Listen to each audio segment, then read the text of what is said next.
avec un dictionnaire, vous pouvez vous-même formuler votre phrase, votre texte ou bien votre question. Ça dépendra vraiment du contexte ou bien de l'endroit où vous êtes. Vous pouvez, si vous êtes à un examen, avec un dictionnaire, formuler de bonnes phrases, ou bien si vous échangez même par téléphone, formuler de très bonnes phrases avec un dictionnaire. Salut très chers abonnés, salut, bienvenue sur la page Le Pays. Alors, déjà d'entrée de jeu, je voudrais vous dire que la Russie est comme tous ces pays dans le monde qui, pour pouvoir y vivre, nécessite une certaine intégration. Vous partez en Afrique, dans n'importe quel pays de l'Afrique, vous avez besoin d'être intégré. Par exemple, un Congolais qui part au Cameroun a besoin de s'intégrer avec la culture camerounaise, de comprendre comment est-ce que les gars vivent là-bas, comment est-ce que les gens mangent là-bas et comment est-ce que les gens parlent entre eux là-bas pour se faire différencier. Parce que on a ce petit problème-là qui est que quand on ressent la présence d'un étranger quelque part, bon en Afrique, bon je sais pas trop si ça se passe comme ça généralement en Europe ou bien dans d'autres pays, on a cette tendance à vouloir le prendre comme on appelle ça quoi, on le prend comme un étranger en fait, on le prend comme un étranger. Donc il nécessite une certaine intégration. Tout pays dans le monde entier, où que vous allez, en Pologne, en France, en Allemagne, en Espagne, en Belgique, je sais pas, dans tout autre pays, vous avez besoin de ce qu'on appelle l'intégration. Et quoi de mieux que d'apprendre la langue? La langue, c'est quelque chose qui vous relie, c'est quelque chose qui vous permet, qui vous facilite la communication, l'échange avec les différentes communautés dans lesquelles vous arrivez. Par exemple, en Russie, on a un gros problème, c'est que eux, ils ne parlent pas plusieurs langues, ils parlent que le russe. Et il y en a qui ont pu voyager, ils réussissent à parler l'anglais et un peu le français, mais ils sont pas nombreux.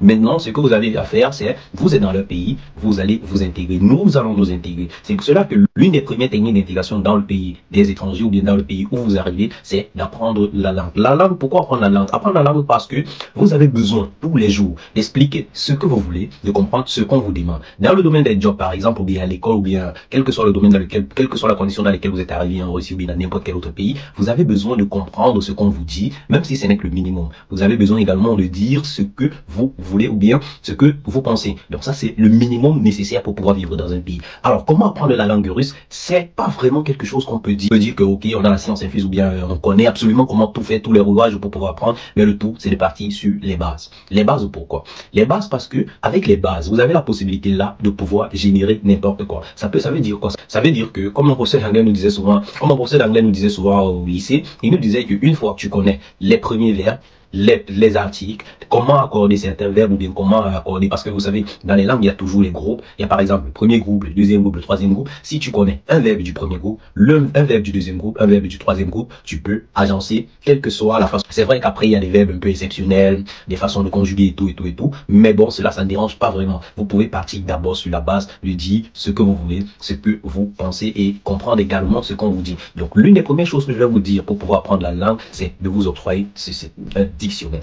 Le dictionnaire, c'est quelque chose qui va vous aider pendant tout votre processus. Toute votre vie, bon, peut-être toute votre entrée, bien votre introduction dans le pays étranger, que ce soit en Allemagne, que ce soit en Russie, que ce soit, je sais pas, en France pour les anglophones, ou bien que ce soit même en Angleterre pour les francophones, ou bien quelle que soit la personne, ou bien, ou quel que soit le pays, vous avez besoin d'un dictionnaire. Le dictionnaire, pourquoi? Parce que, c'est vrai, on a des applications qui nous permettent de traduire tout le temps et tout, tous les mots et tout, mais avec le dictionnaire, au moins, c'est un peu comme un chercheur le mot. C'est comme un chercheur le mot, pourquoi? Parce qu'au fur et à mesure que vous allez rentrer dans le dictionnaire pour fouiller certains mots, vous allez tomber sur d'autres mots qui vont vous intéresser. Par exemple, vous voulez chercher le verbe relier. Ok, on va partir très facilement sur relier, et vous arrivez au volet religieux. C'est attirant de savoir c'est quoi religieux en russe. C'est quoi religieux, ou bien le prochain mot qui vient en bas, parce qu'au fur et à mesure que vous allez chercher, vous allez rencontrer plusieurs autres mots. Donc c'est pour ça que c'est mieux d'avoir d'abord un dictionnaire de poche. Oui, les applications viennent pour compléter et tout, mais après aussi, on va pas se mentir, les applications n'ont pas toutes les définitions. Vous allez remarquer par exemple quand vous tapez une certaine traduction la traduction d'une phrase, si vous n'avez pas encore vraiment les bases pour comprendre exactement ce qui est traduit dans la phrase, c'est pas exactement ce que vous pensez qui est dit. Déjà d'abord pour pouvoir traduire, il faudrait bien écrire ce que vous voulez traduire. Par exemple, du français au russe. Si vous ne connaissez pas vraiment bien écrire le français, parce que bon, aussi après il faut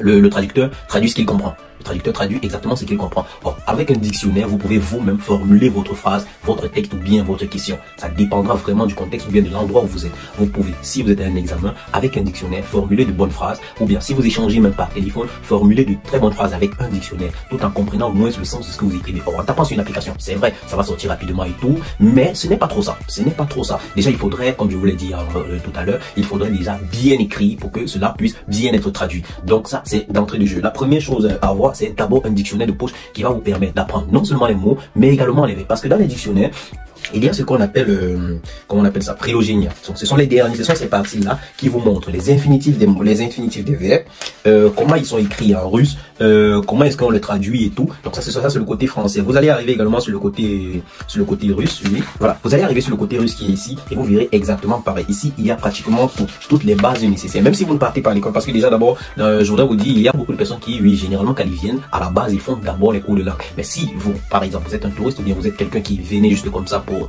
un certain temps et que vous n'allez pas durer en Russie, vous avez besoin d'un dictionnaire absolument pour pouvoir vous permettre d'avoir certaines bases, pouvoir formuler certaines phrases et pouvoir dire ce que vous voulez, poser vos questions, demander et tout et tout et tout. Donc tout cela se trouve généralement dans un dictionnaire et pas sur des applications, parce que les applications ça traduit, mais déjà après il faudrait bien écrire pour pouvoir que le traducteur puisse comprendre et pouvoir dire exactement ce que vous voulez. Or avec un dictionnaire, vous savez déjà comment est-ce que c'est formé en français, comment est-ce que c'est articulé en français, comment est-ce que placer des verbes, placer des sujets verbes, action ou bien sujet verbe complément et tout. Vous connaissez déjà comment articuler cela. Donc vous prenez juste la même syntaxe et puis vous essayez de le faire en russe. On se retrouve dans la prochaine vidéo pour beaucoup plus d'astuces. Merci.